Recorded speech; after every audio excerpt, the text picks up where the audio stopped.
Hello, welcome to all of you. तो 15th lecture हम start कर रहे हैं इकोनॉमिक्स। तो हम पढ़ रहे थे नेशनल इनकम के कैलकुलेशंस, है ना। भाई नेशनल इनकम कैसे कैलकुलेट की जाती है। तो लास्ट क्लास में हमने देखा कि there are 3 methods to calculating the national income. 3 method होती हैं। Production method number 1, number 2 income method, और नंबर 3 जो है एक्सपेंडिचर मेथड। प्रोडक्शन मेथड हमने स्टार्ट की थी। प्रोडक्शन मेथड को वैल्यू एडिशन मेथड या आउटपुट मेथड भी कहा जाता है। There are 3 names of the method, that is the production, value addition और आउटपुट। किसी भी नाम से ये एग्जाम में आ सकती है। तो सबसे पहले हमने क्या किया, हमने कहा कि भाई सारे के सारे जितने भी हमारे सेक्टर, हमारे यहाँ प्रोडक्शन होता है, उनको हमने डिफरेंट डिफरेंट सेक्टर्स में डिवाइड किया, जैसे कि प्राइमरी सेक्टर, सेकेंडरी सेक्टर और टर्जरी सेक्टर।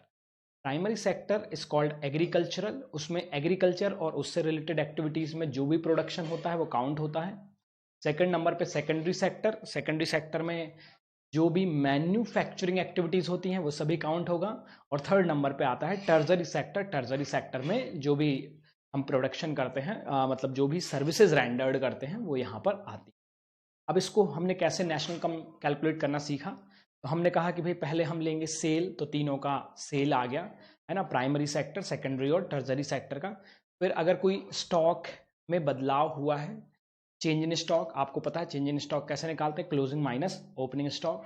तो आता है value of output minus intermediate consumption, तो आ गया gross value added at market price. तीनों का, तीनों को ऐड किया, आया जीडीपी एमपी, माइनस किया डेप, एनडीपी एमपी आया।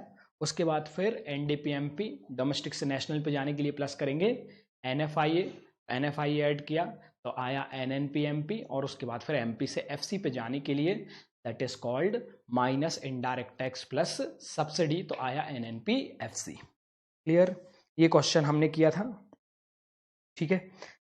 उसके बाद फिर क्वेश्चन नंबर 1 जो है हमें करना है। अच्छा, ये क्वेश्चन में एक चीज जो लास्ट क्लास में हमने थोड़ी सी गड़बड़ कर दी थी, वो क्या था कि ये जो टोटल आएगा ये सेकेंडरी सेक्टर का स्पेशली ये 2000 नहीं आएगा, ये आएगा 2300, दैट इज 2300 आएगा, है ना। ये बाय मिस्टेक माइनस होने में गड़बड़ हो गई, तो ये आएगा 2300।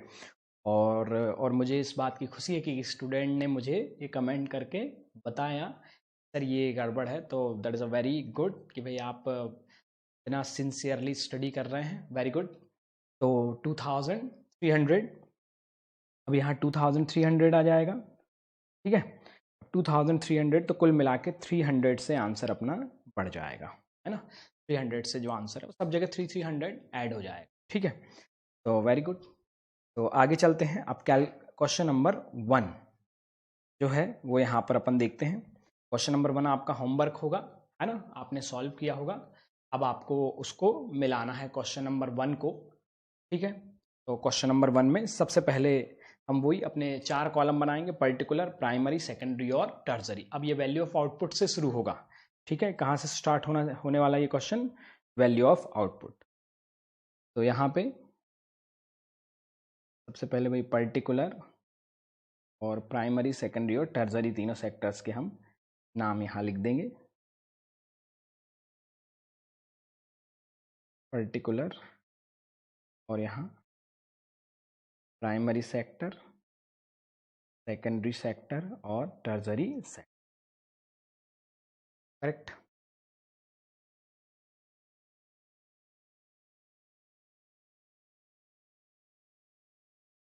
सेकेंडरी सेक्टर, लास्ट में टर्जरी सेक्टर, ये तीनों सेक्टर्स के नाम यहाँ पर अपन लिख देंगे। उसके बाद फिर नेक्स्ट में सबसे पहले वैल्यू ऑफ आउटपुट से ही स्टार्ट करना है। तो याद रखिए क्वेश्चन कहाँ से स्टार्ट होने वाला है, वैल्यू ऑफ आउटपुट से स्टार्ट होने वाला है। Value of output minus intermediate GB आ जाएगा, जीबीए में से फिर कैसे हम एनएनपी एफसी तक जाते हैं ये आपको पता है, ठीक है। सबसे पहले यहाँ पर आ जाएगा value of output, that is the value of output तीनों सेक्टर का। प्राइमरी सेक्टर का वैल्यू ऑफ आउटपुट है 1000, तो ये 1000 आ गया। सेकेंडरी सेक्टर का वैल्यू ऑफ आउटपुट है 900 और टर्सरी सेक्टर का जो वैल्यू ऑफ आउटपुट है वो 800 है। तो ये तीनों के वैल्यू ऑफ आउटपुट हमने यहाँ पर लिख दिए हैं। उसके बाद फिर वैल्यू ऑफ आउटपुट में से इंटरमीडिएट कंजम्पशन को क्या करना पड़ेगा, हमें लेस करना पड़ेगा, माइनस करना पड़ेगा, है ना। तो माइनस करेंगे हम इंटरमीडिएट कंजम्पशन।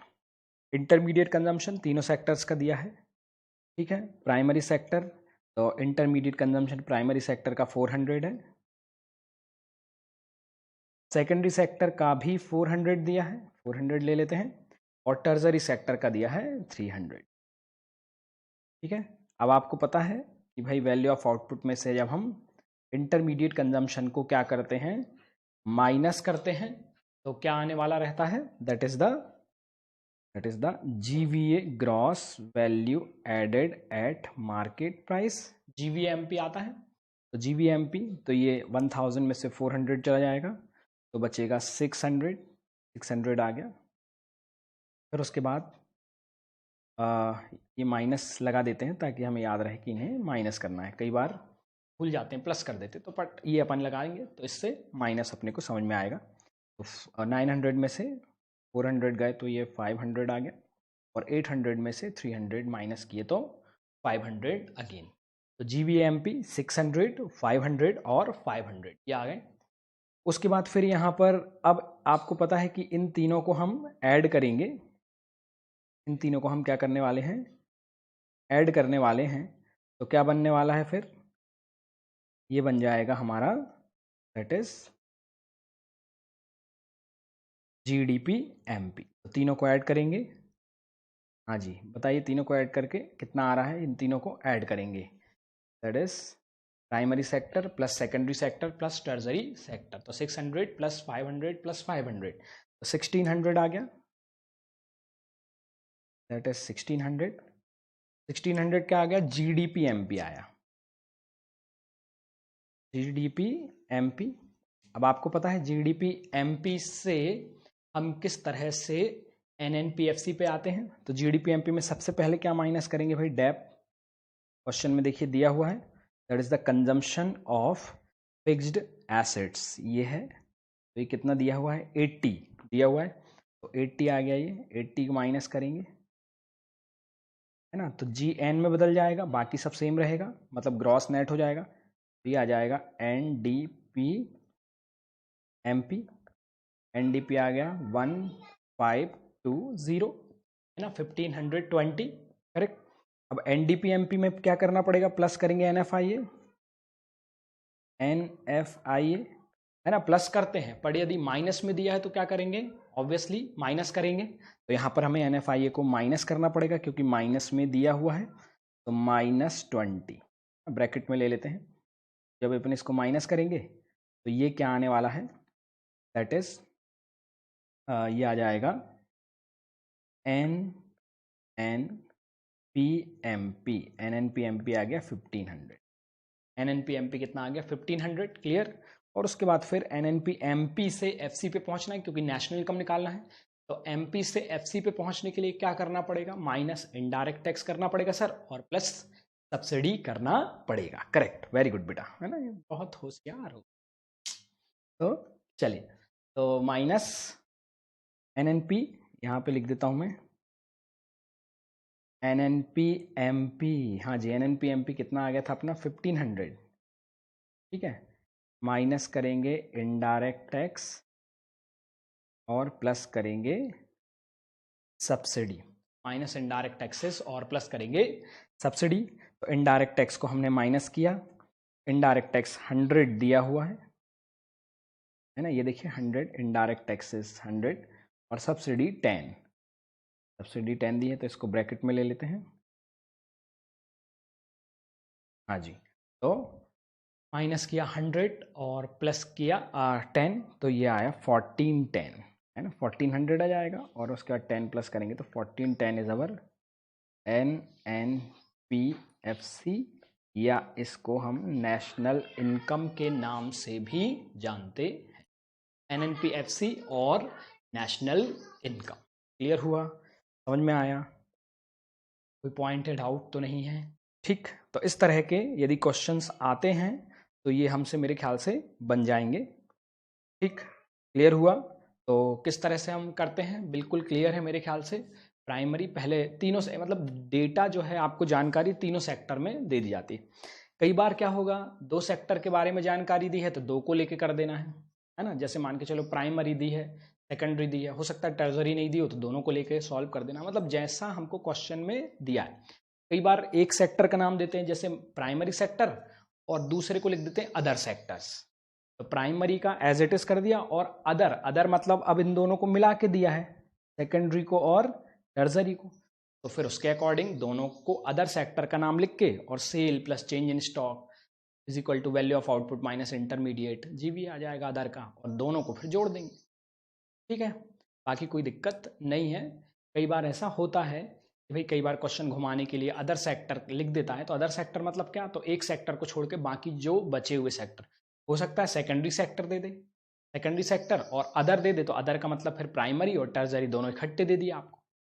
इस तरह के यदि क्वेश्चन आते हैं तो वो भी हमसे बनना। क्लियर? तो ये अपने क्वेश्चन हुए। अब हम एक बहुत ही इंपॉर्टेंट मेथड की ओर चल रहे हैं, that is called income method. Income method की ओर हम अग्रसर हो रहे हैं, इनकम मेथड की ओर हम जा रहे हैं। बहुत इंपॉर्टेंट मेथड है बेटा, अब इसको बहुत ध्यान से समझना है, थोड़ी सी टेक्निकल मेथड है। क्लियर? बहुत ही ध्यान से इसको अपने को समझना है। हाँ जी, तो ये मेथड जो है एग्ज़ाम पॉइंट ऑफ व्यू से बहुत इम्पॉर्टेंट है, क्योंकि इसके कई बार क्वेश्चंस एग्जाम में आ चुके हैं और सीधा 6 मार्क्स के लिए क्वेश्चन आता है, तो ध्यान से इसको हमें समझना है। तो इनकम मेथड, इनकम मेथड में पहले से इसका थोड़ा सा हम बैकग्राउंड समझेंगे, उसके बाद फिर इसमें किस तरह से कैलकुलेशन होगा, क्या होता है वो देखेंगे। देखिए क्या होता है कि आपने सर्कुलर फ्लो ऑफ इनकम पढ़ा। ठीक है, सर्कुलर फ्लो ऑफ इनकम यदि आपको याद है चैप्टर नंबर 1 में आपने पढ़ा था, यदि आप सारे लेक्चर्स देख रहे हैं आप। सर्कुलर फ्लो ऑफ इनकम में सबसे पहले क्या है, नंबर 1 पे प्रोडक्शन, फिर इनकम। तो इसका मतलब ये हुआ कि जितनी वैल्यू का प्रोडक्शन होगा उतनी ही वैल्यू की इनकम भी होगी, है ना। जितनी वैल्यू का प्रोडक्शन होगा, ध्यान दीजिए एक बार फिर से, जितनी वैल्यू का प्रोडक्शन होगा उतनी ही वैल्यू की इनकम भी होगी। तो इसका मतलब ये हुआ कि आंसर जो प्रोडक्शन मेथड, मतलब सब सारे प्रोडक्शन का टोटल करके जो आंसर आता है, वही आंसर सारी इनकम को ऐड करके भी आना चाहिए, या वही आंसर आएगा भी, क्योंकि मैंने आपको पहले भी बताया था कि इन सारी मेथड से एक से आंसर आते हैं, भले ही आप प्रोडक्शन मेथड, क्योंकि प्रोडक्शन की वैल्यू, जैसे मान के चलिए फॉर एग्जाम्पल के लिए 1000 करोड़ रुपए का प्रोडक्शन हुआ, 1000 करोड़ रुपीस का क्या हुआ, प्रोडक्शन हुआ। तो अब ये जो प्रोडक्शन बेच के जो पैसा आएगा ये फैक्टर्स में बटेगा, लैंड, लेबर, कैपिटल और entrepreneurs, in the form of wages, rent, interest और प्रॉफिट, इनमें डिस्ट्रीब्यूट होगा। तो जितना पैसा प्रोडक्शन में आएगा उतना पूरा पैसा, क्योंकि इसमें प्रॉफिट भी इंक्लूड है, तो उतना पूरा पैसा फैक्टर्स में क्या होना वाला है, डिस्ट्रीब्यूट। तो 1000 करोड़ रुपए का प्रोडक्शन हुआ, तो 1000 करोड़ रुपए की ही इनकम भी होगी फैक्टर्स की। क्लियर? तो इसलिए यहां पर हम क्या कर रहे हैं कि हम जितनी भी इनकम हुई है हमारी पूरी इकोनॉमी में, जितनी भी फैक्टर इनकम है जो कमा रहे हैं, याद रखिए फैक्टर इनकम, ट्रांसफर इनकम की बात नहीं कर रहा हूं। याद आ रहा है chapter number 2, there is an factor income and transfer income. Factor income मतलब कुछ करके जो मिलती है, जैसे वेजेस मिल रही है, मेहनत कर रहे हैं तो कुछ इनकम हो रही। और ट्रांसफर इनकम का मतलब क्या है, ट्रांसफर इनकम का मतलब है ऐसी इनकम जो बिना कुछ किए मिल रही है, जैसे आपको पॉकेट मनी। तो ट्रांसफर इनकम नहीं आएगी, यहां सिर्फ कौन सी इनकम आने वाली है, फैक्टर इनकम आने। तो यहां पर ध्यान दीजिए, that is the factor income, सभी की फैक्टर इनकम यहां इंक्लूड, करेक्ट, सभी की। तो अब यहां पर पूरी इनकम का हमें, जितने भी लोग हमारे देश में इनकम अर्न कर रहे हैं, सबकी इनकम को क्लब करना है, टोटल करना है, सबकी इनकम को हमें जोड़ना है। अब यहां पर सबकी इनकम को जोड़ने के लिए हमने इनकम को 3 पार्ट में क्लासिफाई किया है। बेसिक 3 पार्ट में हमने क्लासिफाई किया है। तो कौन कौन से हैं भाई ये 3 पार्ट? सबसे पहला नंबर 1 पहला पार्ट है दैट इज यहाँ पर that is the compensation of employee. इसको 3 पार्ट में अपन डिवाइड करते हैं, ठीक है। जैसे प्रोडक्शन को भी याद है अपन ने 3 पार्ट में डिवाइड किया था, प्राइमरी, सेकेंडरी और टर्सरी, बिल्कुल वैसे ही इनकम को भी, क्योंकि बहुत सारे प्रकार की इनकम होती है। मैं आपको पहले बता दूं कि भाई इनकम मतलब पैसा आना, मगर इनकम के नाम अलग अलग होते हैं। जैसे कोई खेती करके इनकम कमाता है, तो कोई बिजनेस करके, तो किसी को सैलरी मिलती है, तो किसी को कमीशन मिलता है, किसी को ब्रोकरेज मिलती है, तो किसी को रेंट मिलता है, तो किसी को डिविडेंड मिलता है, ठीक है। There is an number of ways to earn the income. कई सारे हमारे इंडिया में कई सारे और सभी जगहों पर कई सारे तरीके हैं इनकम को अर्न करने के। तो ये जो कई सारे तरीके हैं इनकम को अर्न करने के, इन तरीकों को बहुत सारे हैं, इसीलिए हमने 3 पार्ट में डिवाइड किया है ताकि आसानी से हम क्या कर सकें, उसका कैलकुलेशन कर सकें। क्लियर? तो भाई सबसे पहले कंपनसेशन ऑफ एम्प्लॉय, पहला नंबर है that is the compensation of employee.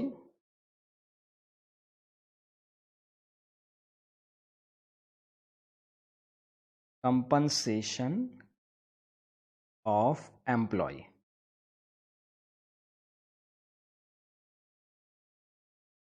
Number 1 है कंपनसेशन ऑफ एम्प्लॉयज, ठीक है।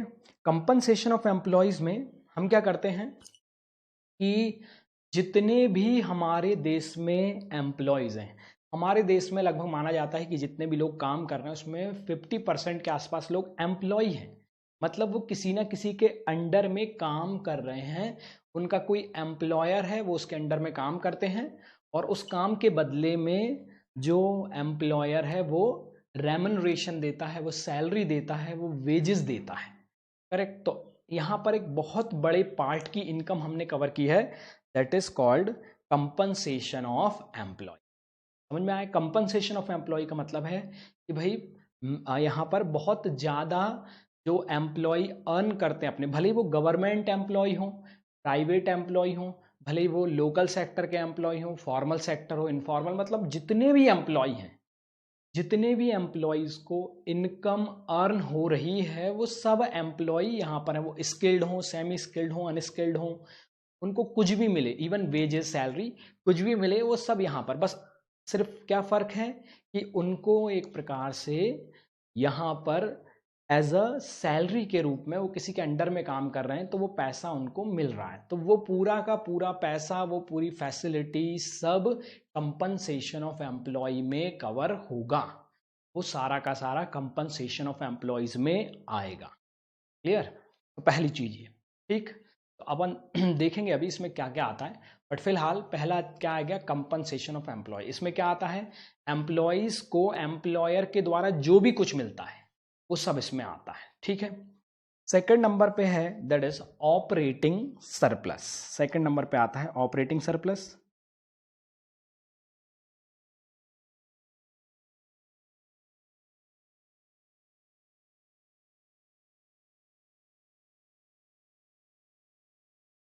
ऑपरेटिंग सरप्लस, ऑपरेटिंग सरप्लस का मतलब है कि भाई जनरली ये बड़े बड़े ऑर्गेनाइजेशंस, बड़ी बड़ी कंपनीज, मल्टीनेशनल कंपनीज और Indian companies, partnership firm, organisation, societies, इन सब की जो इनकम है, मतलब जो एक आर्टिफिशियल एंटिटीज़ हैं, जो एक संस्थाएं हैं, उनकी इनकम एक्चुअल में यहाँ पर आती है ऑपरेटिंग सरप्लस में, करेक्ट। जैसे मान के चलिए कि भाई कंपनी है रिलायंस कंपनी, रिलायंस कंपनी जो प्रॉफिट कमा रही है वो आएगा। कोई बैंक है, बैंक इज ऑल्सो ऑर्गेनाइजेशन, कोई प्रॉफिट कमा रही है, यहाँ पर आएगा वो। क्लियर? या फिर किसी एक बड़ी कंपनी का काम है रेंट पे देना अपने मकान या पूरे जो है रॉयल्टी, रॉयल्टी मतलब इंटेंजिबल एसेट्स रेंट पे देना, तो वो भी यहाँ पर आएगा। कुल मिला के अभी इतना समझिए, जितनी भी बड़ी बड़ी कंपनियां हैं, जितने भी बड़े बड़े ऑर्गेनाइजेशन हैं, करेक्ट, उन सब की इनकम यहाँ पर आती है ऑपरेटिंग सरप्लस। तो देखिए पूरे एम्प्लॉय यहाँ कवर हो गए, ठीक है। पूरी बड़ी बड़ी कंपनियाँ, पूरे ऑर्गेनाइजेशन, पूरी संस्थाएं, करेक्ट, पूरी सोसाइटी, पूरे बॉडीज सब यहाँ पर कवर हो गए, that is the operating surplus. Clear. अब इसमें क्या क्या आएगा वो अपन देखेंगे बाद में। तो यहाँ कवर हो गए। अब थर्ड नंबर पे आते हैं लास्ट में, that is the operating income के बाद, दैट इज ऑपरेटिंग सरप्लस के बाद मिक्स्ड इनकम।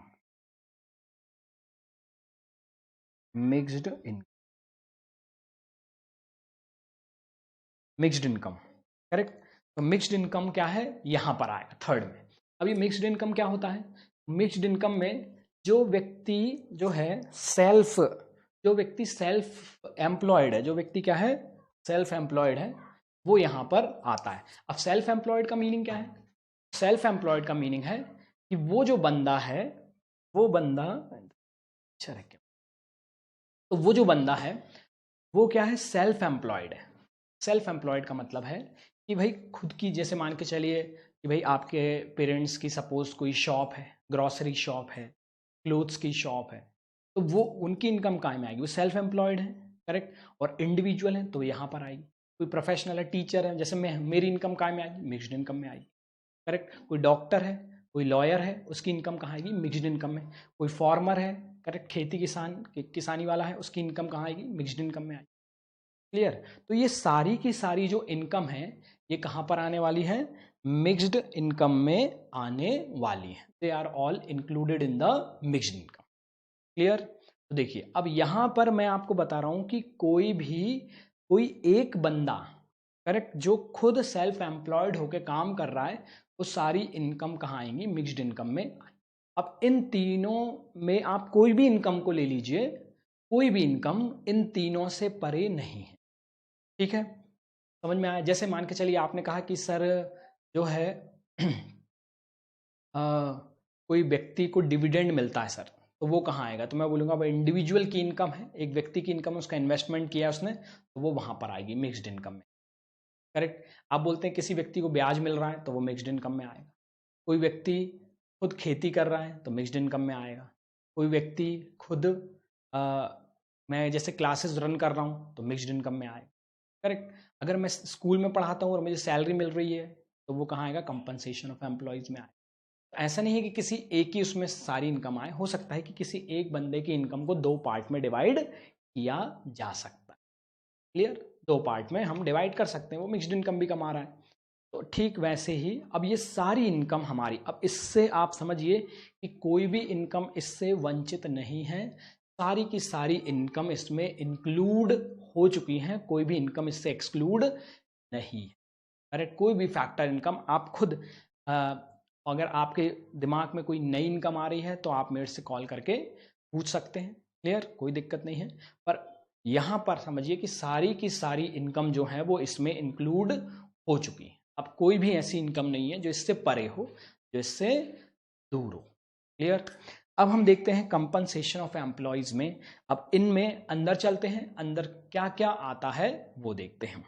तो कंपनसेशन ऑफ एम्प्लॉयज के अंदर हम जा रहे हैं। सबसे पहले कंपनसेशन ऑफ एम्प्लॉय का पूरा अपन ट्रीटमेंट करेंगे और उसके बाद फिर धीरे धीरे करके ऑपरेटिंग सरप्लस और मिक्स्ड इनकम की तरफ चलेंगे। सबसे पहले नंबर 1 इसमें हम बात करें तो भाई नंबर 1 मेन पॉइंट है, जो भी कैश में मिलता है ना, दैट इज सैलरी या wages in cash.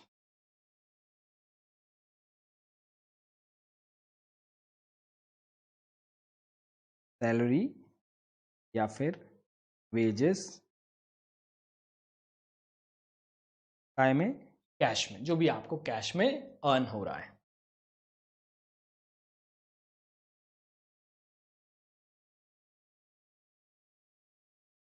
Salary and wages in cash. अब इसके अंदर में क्या आएगा, इसके अंदर में आएगा that is the point number 1 main, salary and wages.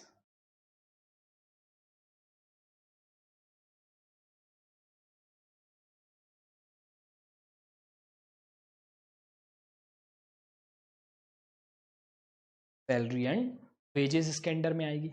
फिर और इसके अंडर में क्या आएगा, कुछ आएगा क्या इसके अंडर में, यस, इसके अंडर में आने वाला है that is number A basic salary,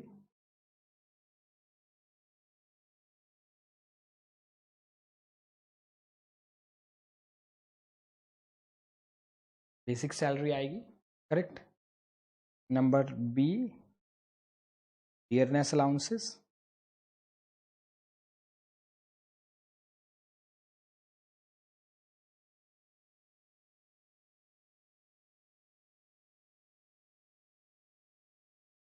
dearness allowances, correct. Third number पे किसी भी प्रकार का कोई अदर अलाउंसेस, अभी सिर्फ लिखते जाना है आपको, आपको भी ये चार्ट बनाना है,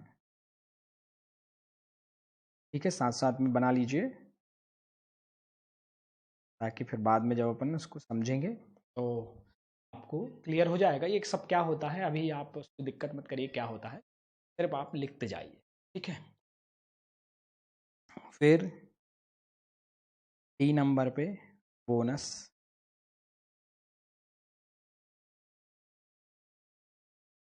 commission,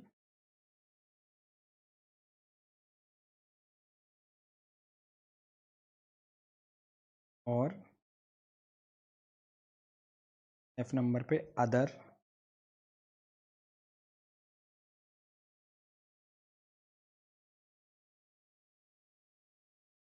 payment in cash, any other payment in cash, clear.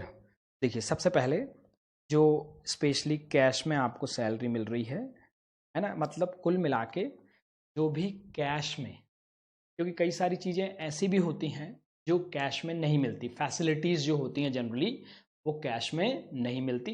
Generally जो कैश में आपको चीज़ें मिल रही हैं वो सब इस पार्ट में आती में इंक्लूड है बेसिक सैलरी, डियरनेस अलाउंसेस, उसके बाद फिर अदर अलाउंसेस होते हैं, ठीक है। पहले इतना समझ लेते हैं।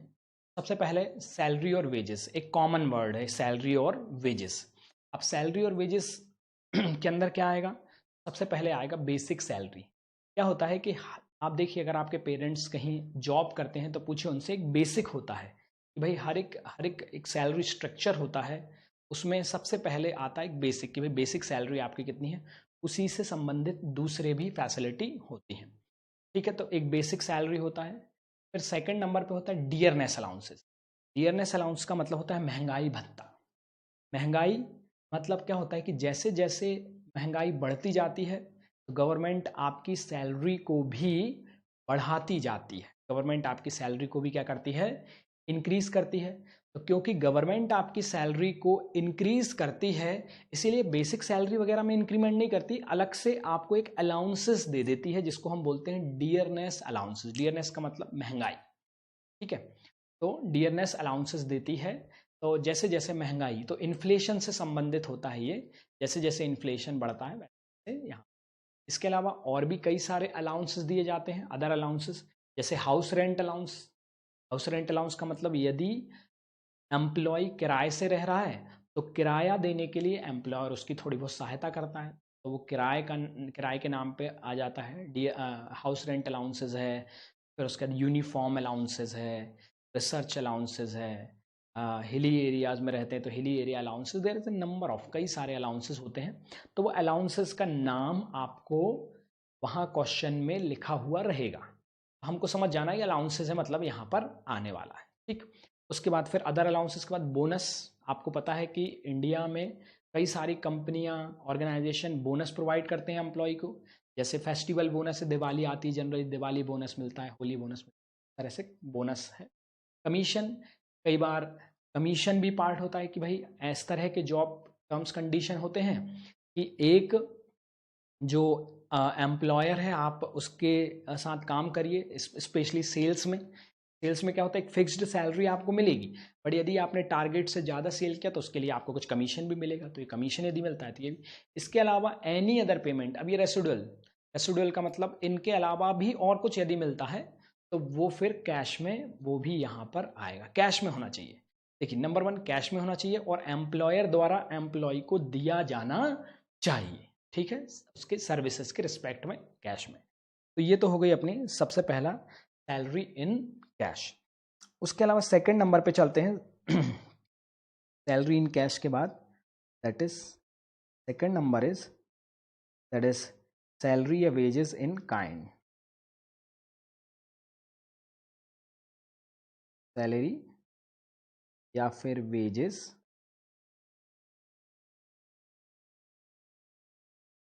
In kind. सैलरी या वेजेस काइंड में, ठीक है, काइंड में। जैसे मैं एग्जांपल देता हूं तो आपको क्लियर होगा। ये सैलरी और वेजेस काइंड में है। काइंड में मतलब अब आपको कैश नहीं मिल रहा, आपको फैसिलिटी प्रोवाइड की जा रही है। जैसे मान के चलिए number 1 that is medical facility आपको प्रोवाइड की जाती है।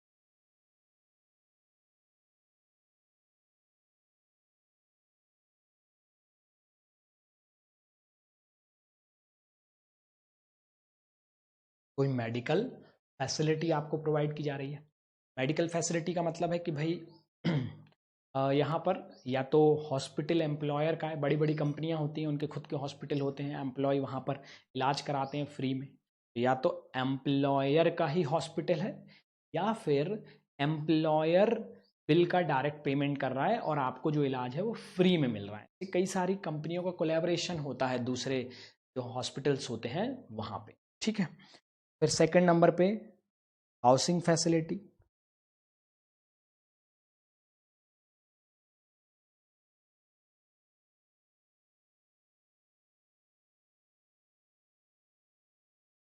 हाउसिंग फैसिलिटी में क्या, हाउसिंग फैसिलिटी में कई बार क्या होता है, एम्प्लॉयर अपने एम्प्लॉय को रहने के लिए फ्री में घर प्रोवाइड करता है, हाउस प्रोवाइड करता है।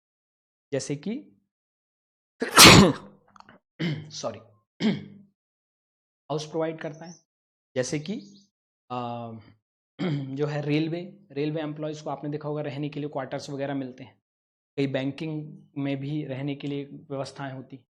तो इस तरह से जो है कई सारी कंपनियां हैं जो अपने एम्प्लॉय को रहने के लिए, जैसे वर्धमान में और ट्राइडेंट कंपनियां हैं जो बड़ी बड़ी कंपनियां अपने आसपास, वो भी रहने के लिए घर और कॉलोनीज उन्होंने बनाई हैं, तो रहने के लिए घर प्रोवाइड कर रही हैं, हाउसिंग फैसिलिटी अपने एम्प्लॉयज़ को प्रोवाइड कर रही हैं, दे रही हैं। क्लियर।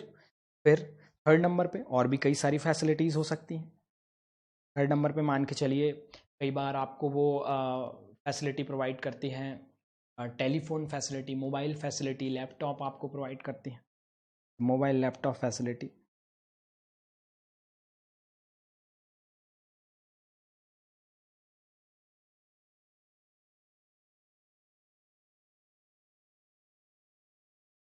ठीक है। या फिर फ्री लंच,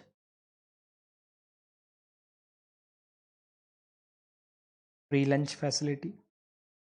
ठीक है। फ्री लंच, जब आप काम पे जाते हैं तो वहाँ पर आपको जो है लंच के समय पे वो फ्री ऑफ कॉस्ट प्रोवाइड किया जाता है लंच। तो इस तरह से there is a number of facility या एनी अदर, इसकी कोई देखिए काउंटिंग नहीं है। ये कोई जो है एक्सक्लूसिव लिस्ट नहीं है, मतलब इतना सिर्फ इतने ही आएंगे ऐसा नहीं है, इनके अलावा भी कई सारी चीज़ें यहाँ पर आ सकती हैं। ठीक है। तो मैं यहाँ पर कॉमन पॉइंट लिख देता हूँ, any other facility, any other facility, any other facility. ठीक है। तो salary and wages in cash में और salary and wages in kind में। ठीक है। तो ये दो पार्ट हो गए। ये क्लियर हुआ आपको कि कई सारी फैसिलिटीज़ प्रोवाइड करती है, तो वो फैसिलिटीज़ की वैल्यू भी हमारी नेशनल इनकम में जुड़ती है। क्यों? क्योंकि वो भी एक प्रकार से आपको पैसे के बदले में कुछ ना कुछ फैसिलिटीज़ दी जा रही है। अगर फैसिलिटी नहीं दी होती तो कहीं ना कहीं आपका पैसा इसमें लगता। तो ये फैसिलिटीज़ भी हमारी नेशनल इनकम को काउंट करते समय इंक्लूड होती हैं। क्लियर। उसके बाद फिर थर्ड नंबर पे हम आते हैं। अब मैं यहाँ पे लिख देता हूँ थर्ड नंबर, क्योंकि ऑपरेटिंग सरप्लस में तो कम ही आएगा। यहाँ पे third number, that is number 3।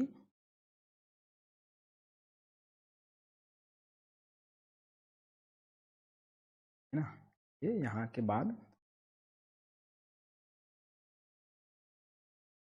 Second के बाद यहाँ थर्ड नंबर पे, that is contribution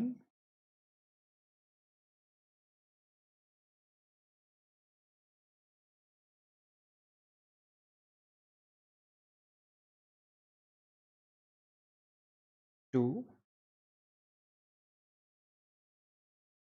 social security scheme को हम शॉर्ट में एस बोलते हैं, सोशल सिक्योरिटी स्कीम। ठीक है, social security scheme by employer.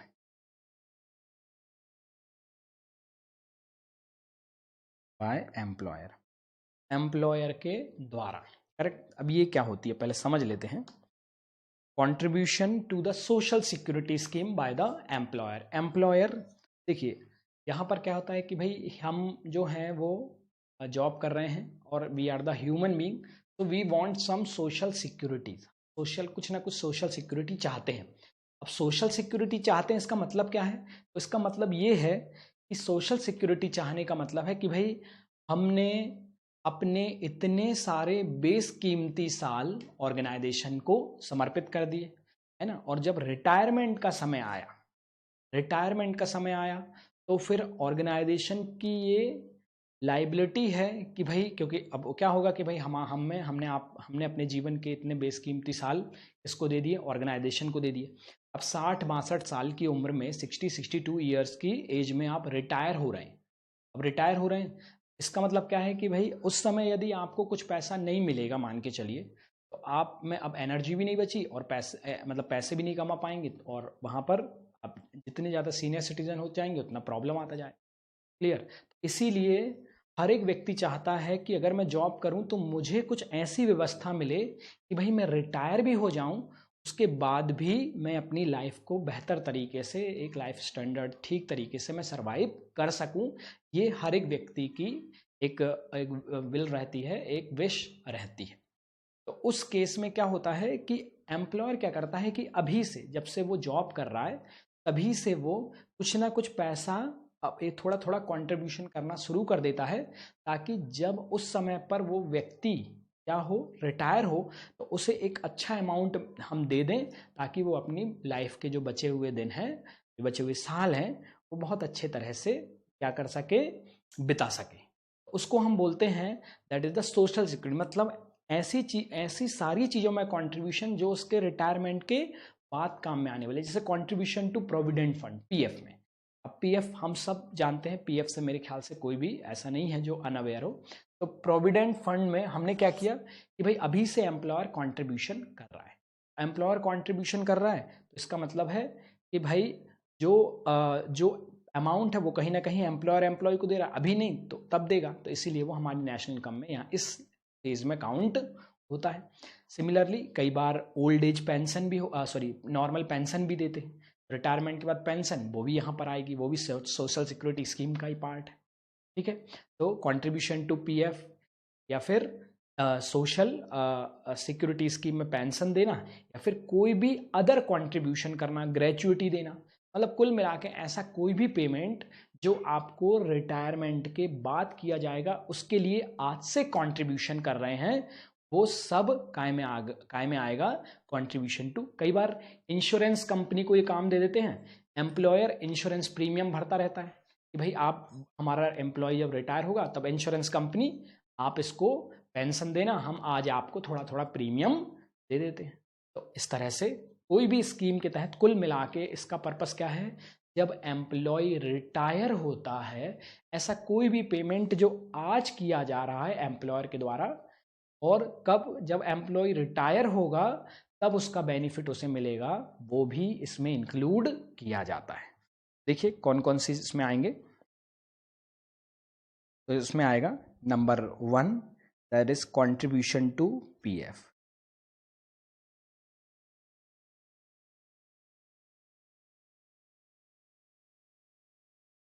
Contribution to provident fund, आप चाहे तो उसका फुल फॉर्म लिख लें, प्रोविडेंट फंड, कई बार नहीं तो बाद में याद करेंगे क्या होता है पीएफ, तो contribution to provident fund.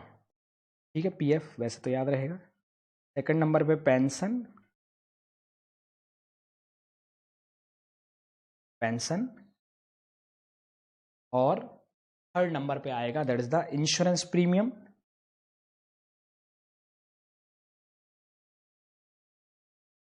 Insurance premium,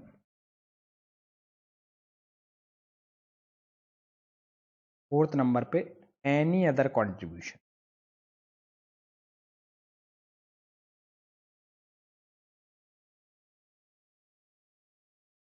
any other contribution, any other contribution, correct, कोई भी, और एनी अदर कोई भी कंट्रीब्यूशन जो कब, जब वो एम्प्लॉय रिटायर होगा तब उसके काम में आएगा, ऐसा कोई भी contribution that is called any other contribution. Clear हुआ, समझ में आया? तो एक बार फिर से रिवाइज करते हैं। देखिए सबसे पहले तो ये तीनों चीजें ही आएंगी, मैं बताऊँ, अब फोर्थ पॉइंट नहीं है कोई, देयर इज 3 मेन पॉइंट।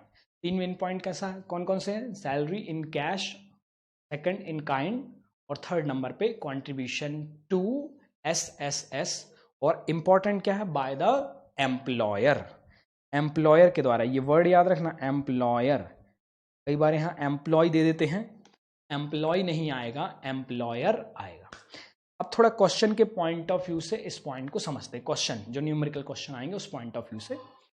उसमें जैसे मान के चलिए सबसे पहले हेडिंग दे दी कंपनसेशन ऑफ एम्प्लॉय, आपको हेडिंग क्या दे दी, कंपनसेशन ऑफ एम्प्लॉय हेडिंग दे दी।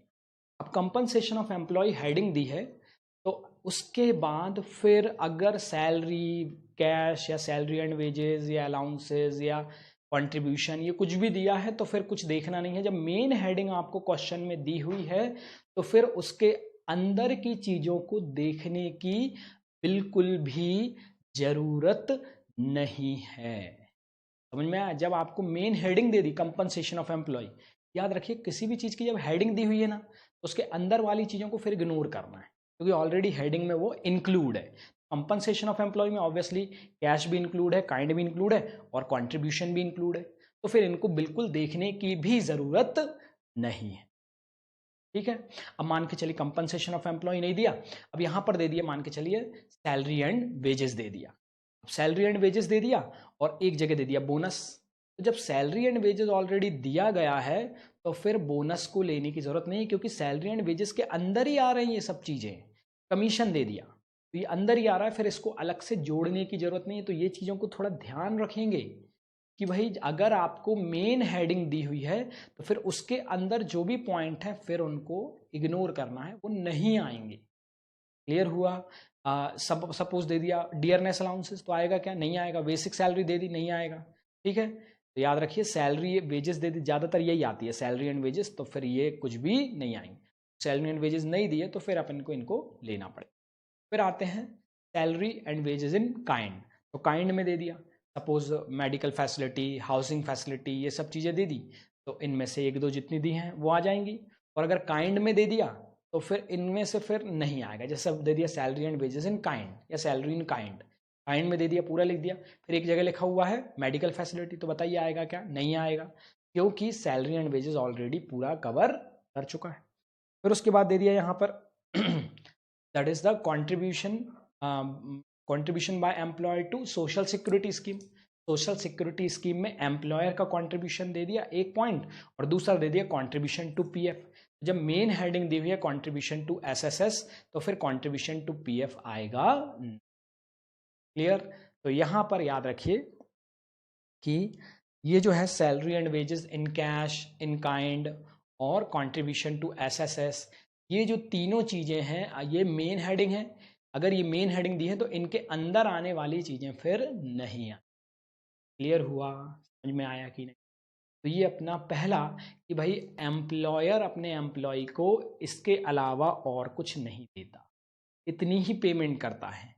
या तो कैश में देगा अभी, या काइंड में देगा अभी, या फिर ऐसा कुछ कंट्रीब्यूशन करेगा जो उसके फ्यूचर में काम आएगा। क्लियर हुआ? इस तरह से salary in cash, salary in kind और contribution to social security scheme. Clear? तो ये तीनों हमने देखे डिटेल्ड में, समझ में आया? उसके बाद फिर हम चलते हैं that is the income method के सेकंड फेज पे, that is operating surplus. Operating surplus में देखते हैं क्या क्या आता है। इसमें बहुत कम चीज़ें हैं और मिक्स्ड इनकम में भी नहीं है, बस ये मेन था कंपनसेशन ऑफ एम्प्लॉय जिसमें काफ़ी सारी चीज़ें आई। तो भाई ऑपरेटिंग सरप्लस में क्या आएगा, तो ऑपरेटिंग सरप्लस में दैट इज नंबर 1, सबसे पहले आएगा इसमें रेंट। रेंट आएगा। ठीक है, रेंट का मतलब क्या है कि जो बड़ी बड़ी कंपनियां हैं, जो ऑर्गेनाइजेशन, सबसे पहले तो आपको ये क्लियर है कि ऑपरेटिंग सरप्लस में बड़ी कंपनियां, संस्थाओं के ही जो इनकम है वो आती है। अगर वो बड़ी बड़ी कंपनियां, संस्थाएं हैं, यदि वो क्या कमा रही हैं रेंट से, कि भाई उनके बहुत बड़े बड़े कॉम्प्लेक्स है जिसको वो रेंट पे देती हैं, या बहुत बड़े बड़े रेसिडेंशियल एरियाज हैं जो वो रेंट पे देती हैं, तो जो रेंट आ रहा है वो यहाँ पर आएगा। ठीक है, इवन गवर्नमेंट भी यदि कोई प्रॉपर्टी रेंट पे देती है तो वो भी आएगा। ठीक है, सेकंड नंबर पे इंटरेस्ट, इंटरेस्ट से इनकम हो रही है।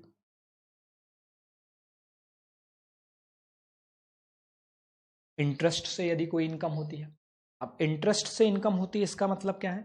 इसका मतलब ये है कि भाई जनरली इसमें बैंकिंग सेक्टर या फाइनेंशियल सेक्टर आते हैं जिनका काम है लोन देना। अब लोन यदि वो प्रोवाइड करते हैं तो उनकी कहाँ से इनकम होगी बताइए? इनकम क्या होगी उनकी? इंटरेस्ट से ही होगी ना, क्योंकि भाई लोन दे रहे हैं, वो किसी दूसरे को लोन दे रहे हैं तो उससे उसके बदले में क्या लेने वाले हैं? इंटरेस्ट लेने वाले, तो इंटरेस्ट से ये इनकम होगी। क्लियर? नंबर 3, थर्ड नंबर पे that is the royalty.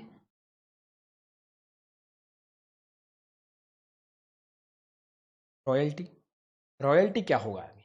Royalty होता क्या है वो देखते हैं। रॉयल्टी का मतलब है कि जब भी आप कोई इंटेंजिबल एसेट्स को किराए से देते हो, रेंट पे देते हो। इंटेंजिबल एसेट्स का मतलब जैसे आपने कोई आविष्कार किया, ठीक है, आपने कोई नई चीज़ निकाली तो आपने उसको रजिस्टर्ड कराया, that is called patent. Correct? अब ये पेटेंट आपने काय पे दिया? रेंट पे दिया। ये पेटेंट आपने काय पे दिया? रेंट पे दिया। उसका जो किराया आता है उसको एक्चुअल में रॉयल्टी कहा जाता है। किसी भी अधिकार को जब हम किराए से देते हैं, we have give the right on the rent. जब हम किसी भी अधिकार को, जैसे जनरली होशंगाबाद में अगर हम देखें तो रेत के लिए आपने कई बार रॉयल्टी का नाम सुना, तो वो उतनी रेत निकालने का अधिकार। ठीक है, तो अधिकार को जब हम, हमारी पेटेंट को यूज करने का अधिकार, whenever we give rent, जब हम अपने अधिकार को, अपने राइट्स को रेंट पे देते हैं, तब उसे, उसके बदले में जो पैसा मिल रहा है वो हम बोलते हैं royalty, that is called royalty. ठीक है, तो ये रॉयल्टीज में आएगा। और फोर्थ नंबर पे, that is number 4, profit.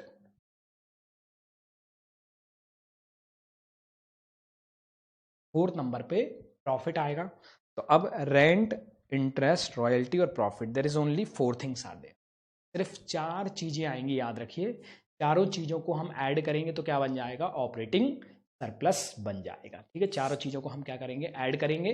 Rent, interest, royalty and profit, चारों को ऐड करेंगे तो क्या बन जाएगा? ऑपरेटिंग सरप्लस बन जाएगा। ठीक है, क्लियर?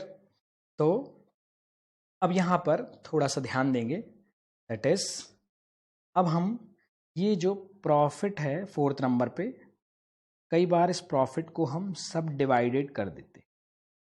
कई बार वी डिवाइड दिस प्रॉफिट, हम इस प्रॉफिट को डिवाइड करते हैं 3 पार्ट में।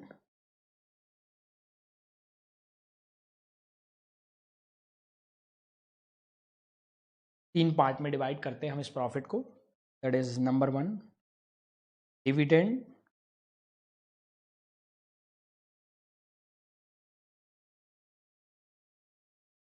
Number 2 corporation tax,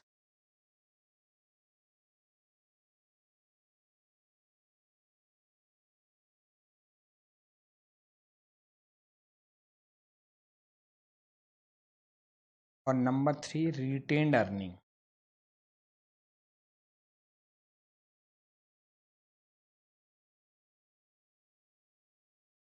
retained earning, ये 3 है। Number 1 dividend, number A, number B corporation tax, और नंबर सी रिटेन्ड अर्निंग। इस तरह से we divide this into 3 parts. अब सबसे पहले डिविडेंड, और उसके बाद फिर देखिए प्रॉफिट है कंपनी को। मैंने आपसे कहा कि ऑपरेटिंग सरप्लस में क्या है? कंपनी है, कंपनी को प्रॉफिट हुआ।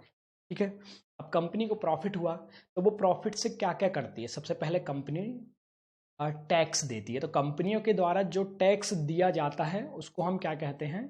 We called it corporation tax. हम उसे कॉरपोरेशन टैक्स कहते हैं, we called it corporation tax. Clear? कंपनियों के द्वारा जो प्रॉफिट दिया जाता है और जो टैक्स दिया जाता है, sorry, that is called corporation tax. Number 2, फिर वही टैक्स के बाद जो प्रॉफिट बचा उसको हम बोलते हैं प्रॉफिट आफ्टर टैक्स। टैक्स से पहले जो प्रॉफिट होता है उसको बोलते हैं प्रॉफिट बिफोर टैक्स।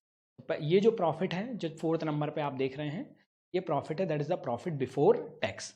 अब इसमें से टैक्स दे दिया तो क्या बचा? प्रॉफिट आफ्टर टैक्स, टैक्स के बाद प्रॉफिट आफ्टर टैक्स।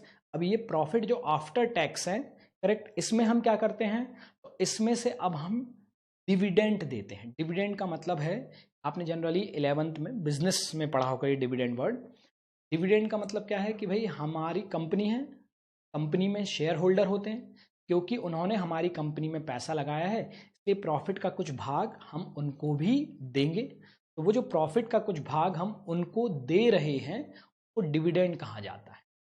तो ये जो डिविडेंड है ये देते हैं, और उसके बाद जो हमारे पास बचता है that is a retained earning. तो प्रॉफिट के 3 पार्ट हो गए। सबसे पहले कॉर्पोरेशन टैक्स गवर्नमेंट को दे दिया, फिर डिविडेंड किसको दे दिया? शेयर होल्डर को, और फिर जो हमारे पास बचा that is called retained earning. इनके कई सारे और नाम हैं जो अपन बाद में देखेंगे, बट फिलहाल याद रखिए रेंट, इंटरेस्ट, रॉयल्टी और profit, and profit is further divided into 3। अब देखिए क्वेश्चन के एंगल से यदि मैं आपसे बोलूँ, इसमें क्वेश्चन के एंगल से यदि हम बात करें इसके बारे में, तो सबसे पहले अगर ऑपरेटिंग सरप्लस क्वेश्चन में दिया हुआ है, ऑपरेटिंग सरप्लस क्वेश्चन खुद ही दे रहा है कि भाई ये ऑपरेटिंग सरप्लस, ऑपरेटिंग सरप्लस है, तो फिर इनको देखने की भी ज़रूरत नहीं है। रेंट, इंटरेस्ट, रॉयल्टी, प्रॉफिट, इनको देखने की भी, क्योंकि ऑलरेडी मेन हेडिंग दी हुई है। ठीक है, इसलिए रेंट को, इंटरेस्ट को, रॉयल्टी को, प्रॉफिट को देखने की ज़रूरत नहीं। अब यदि वो नहीं दिया हुआ है तो रेंट, इंटरेस्ट, रॉयल्टी और प्रॉफिट, इन जब चारों को हम क्या करेंगे? ऐड करेंगे, तो हमारे पास आएगा ऑपरेटिंग सरप्लस। अब मान के चलिए प्रॉफिट नहीं दिया, ठीक है, प्रॉफिट दिया हुआ नहीं है। प्रॉफिट यदि दिया हुआ नहीं है तो we have to add the dividend, corporation tax और रिटेन्ड अर्निंग। अब मान के चलिए कि भाई प्रॉफिट भी दिया हुआ है और डिविडेंड भी दिया हुआ है। प्रॉफिट भी दिया हुआ है तो ऑलरेडी जब प्रॉफिट दिया हुआ है तो फिर डिविडेंड को लेने की जरूरत नहीं है, करेक्ट, क्योंकि profit already include this dividend. देखिए मैं बता रहा हूँ नेशनल इनकम के क्वेश्चंस में आपको क्या रिलेवेंट है, क्या अपने काम का है, क्या काम का नहीं है, ये भी आपको फाइंड आउट करते निकालते आना चाहिए। क्लियर? तो यहाँ पर याद रखिए कि भाई ये जो है, अगर प्रॉफिट दिया हुआ है तो फिर इनको लेने की जरूरत नहीं, और यदि ये दिए हुए और प्रॉफिट नहीं दिया तो ही हम इनको लेंगे, अदरवाइज हम इनको नहीं लेंगे। अच्छा मान के लिए प्रॉफिट नहीं दिया, डिविडेंड और कॉर्पोरेशन टैक्स दोनों दिए बस, तो फिर दोनों को ऐड कर देना। ऐसा रिटेन्ड अर्निंग नहीं है तो ऐसे लिखना नहीं है आंसर शीट में कि रिटेन्ड अर्निंग नहीं दिया हुआ तो क्वेश्चन गलत है, ऐसा लिखना नहीं है। ठीक है, सिर्फ डिविडेंड एंड कॉर्पोरेशन टैक्स जो भी दिए दो उनको ऐड कर देना है, एक दिया है तो एक को ऐड कर देना है। तो कुल मिला के देखो, अगर प्रॉफिट दिया हुआ नहीं है तो हमें क्या करना है? हमें एक तो ये तीनों को ऐड करना है, ठीक है, रेंट, इंटरेस्ट, रॉयल्टी, और इसके अलावा इनको भी ऐड करना है, डिविडेंड, कॉर्पोरेशन टैक्स और रिटेन्ड अर्निंग। इनके और भी अलग अलग नाम हैं, वो अलग से मैं आपको लिखवाऊंगा। पहले हम इनसे रिलेटेड क्वेश्चंस करेंगे एक दो, ताकि आप थोड़ा सा फैमिलियर हो, उसके बाद फिर मैं आपको अलग अलग चीज़ें और इनके कई सारे वेरिएशन भी है वो भी मैं बताऊंगा। ठीक है, अब आते हैं मिक्स्ड इनकम की तरफ। तो भाई मिक्स्ड इनकम क्या है? मिक्स्ड इनकम का मतलब है इनकम ऑफ सेल्फ एम्प्लॉयड, खुद की income, self employed income, correct. मतलब जब व्यक्ति खुद सेल्फ एम्प्लॉयड होता है, ठीक है, मैंने आपको बताया जैसे मैं टीचर हूँ तो मेरी इनकम आएगी, आपके पापा की दुकान है वो उनकी इनकम आएगी, है ना, बड़ी बड़ी कंपनी कॉरपोरेशन का यहाँ पर आएगा। पर वही यदि ये इनकम अगर इंडिविजुअल कमा रहा है, प्रॉफिट इंडिविजुअल कमा रहा है, ठीक है, ये इनकम इंडिविजुअल कमा रहा है, तो ये काय में आएगा? मिक्स्ड इनकम में आएगा। तो मिक्स्ड इनकम में अलग से ऐसा नहीं लिखा रहता, सिर्फ या तो मिक्स्ड इनकम लिख के आता है या फिर income of self employed persons लिखा हुआ था, बस इतना ही आता है। इसमें कोई अलग से कोई अलग अलग बाइफर्गेशन नहीं है। तो या तो मिक्स्ड इनकम सेल्फ लिखा हुआ आएगा या फिर आएगा that is income of self employed person, income of self employed person.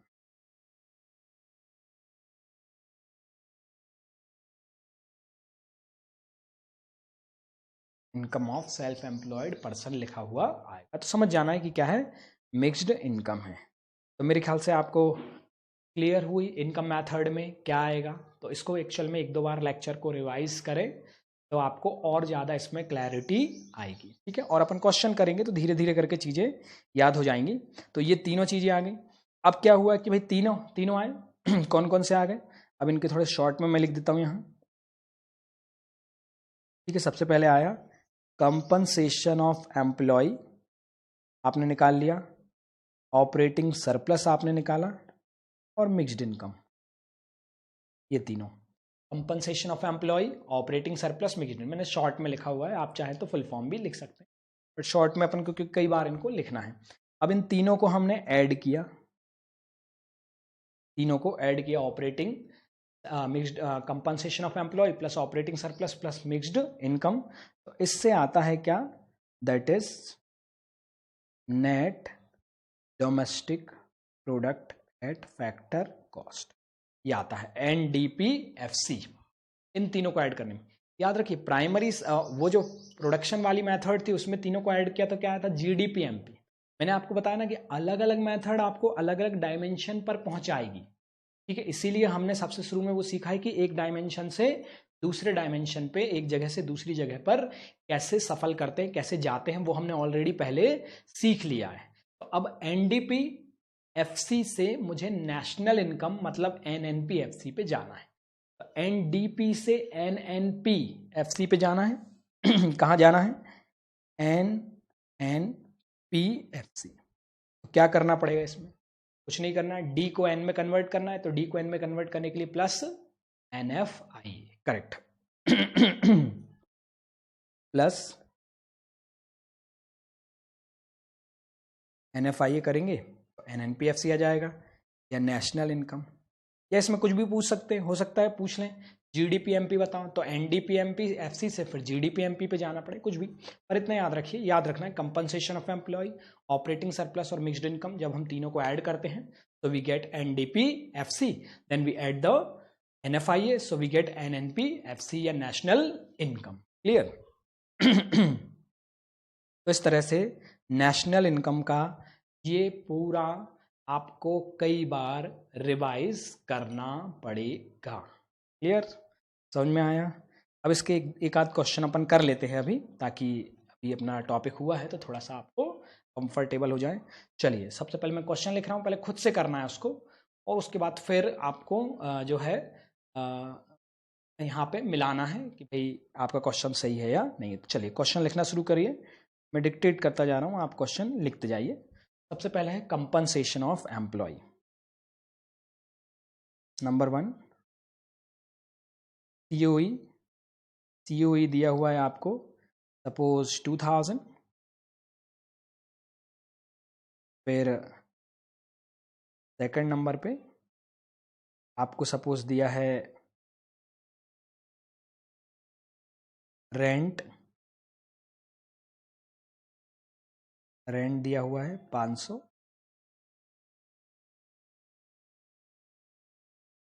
Interest, interest दिया हुआ है 400, रॉयल्टी 200, प्रॉफिट 300, 300, फिर उसके बाद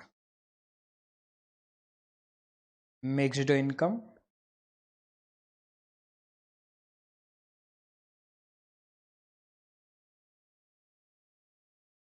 मिक्स्ड इनकम 400 या 4000 कर लेते हैं, मिक्स्ड इनकम ज़्यादा है 4000। उसके बाद फिर 7 नंबर पे सपोज दिया हुआ है डेप्ट, डेप्रेशन 500। 8 नंबर NFIA 100 दिया हुआ है।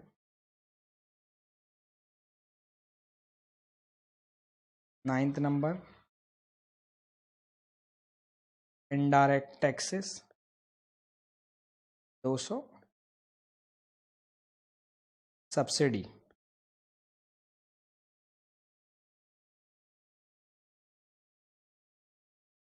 Hundred again. उसके बाद फिर लास्ट 11th नंबर पे आपको दिया है suppose salary in kind, salary in kind suppose 500, correct. Salary in kind last question, salary in kind दिया हुआ है, ठीक है। अब आपको कैलकुलेट क्या करना है, तो क्वेश्चन दिया हुआ है भाई कैलकुलेट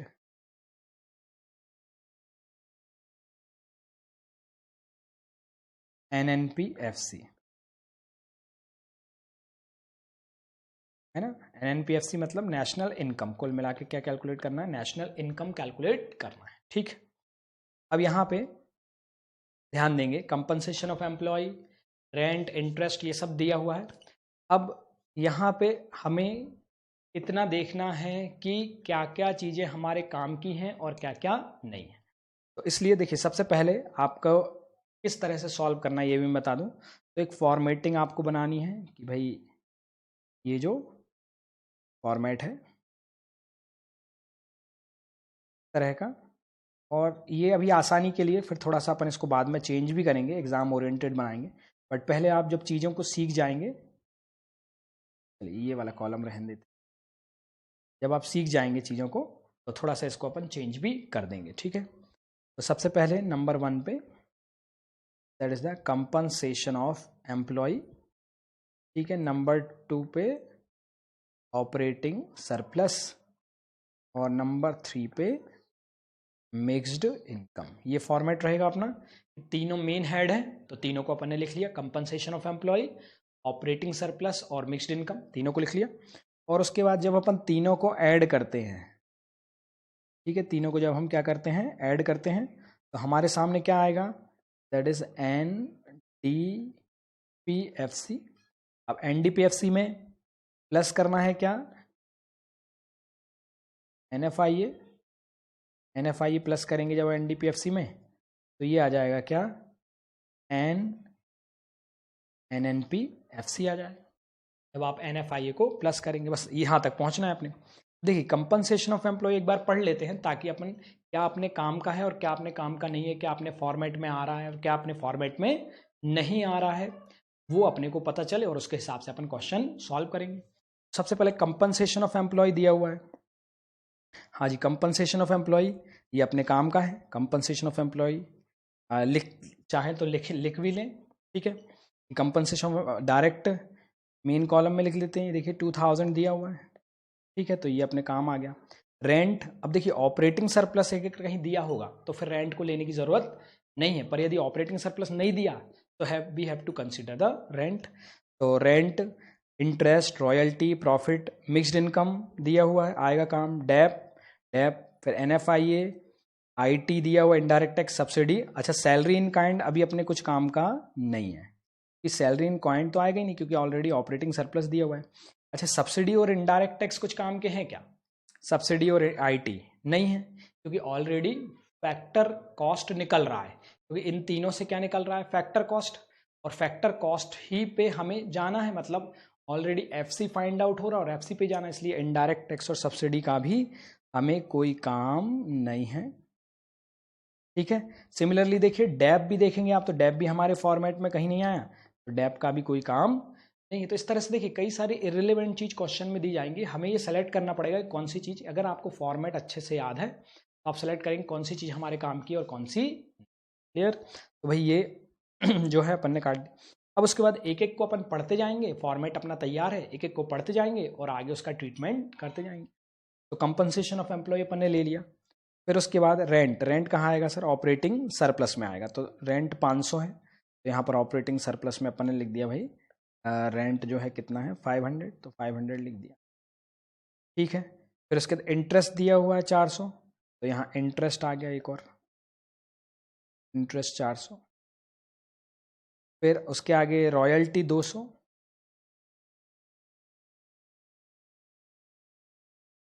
रॉयल्टी दिया है 200, ये आ गया रॉयल्टी 200। फिर रॉयल्टी के बाद प्रॉफिट दिया है 300 है, प्रॉफिट आ गया 300। ठीक है, इनको हमने क्या किया, ऐड कर दिया, करेक्ट। उसके अलावा मिक्स्ड इनकम दिया हुआ है इसके आगे 4000, तो ये मिक्स्ड इनकम के कॉलम में लिख दिया हमने आगे।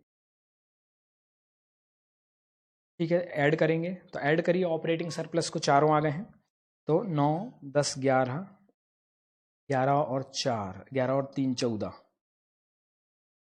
1400 आता है ना, 1400, 5 + 4 900, 9 और 10 11, 11 और 3 14, 1400 आ गया। फिर इन तीनों को ऐड करेंगे तो क्या आ जाएगा, एनडीपी एफसी आ जाएगा। तो 2000 + 4 6 और 7400।